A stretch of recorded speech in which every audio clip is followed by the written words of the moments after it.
টাকারও প্রবলেম আছে, তারা কোনো করতে পারে যে আমার প্রোটিন দরকার, বা যদি আমরা এগুলো কিছু না করতে পারি তো আমরা সাপ্লিমেন্ট থেকে ওটা নিব।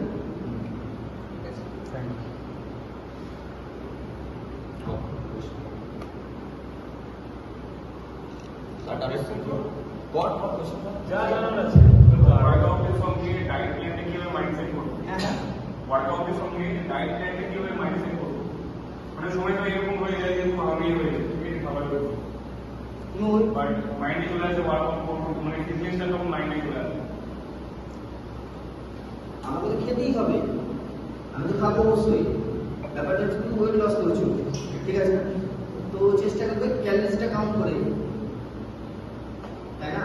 যখন দেখছো যে 5 বার খাবার পরে আমার খেতে লাগছে, সেখানে হয়তো একটু কষ্ট করতেই হবে, একটু তো সইতেই হবে, সইতে পারে। সময় পাই খুব প্ল্যানিং করে, সময় পাই খুব প্ল্যানিং করে ক্রেডিট করে, তো সেই সময় স্যালারি একটু কম না যারা ওয়েট লস করছে। কিন্তু যারা গেইন করছো তারা অবভিয়াসলি তুমি রাইসও খেতে পারো, মানে যে কোনো খাবার, বাইরের খাবার ছাড়।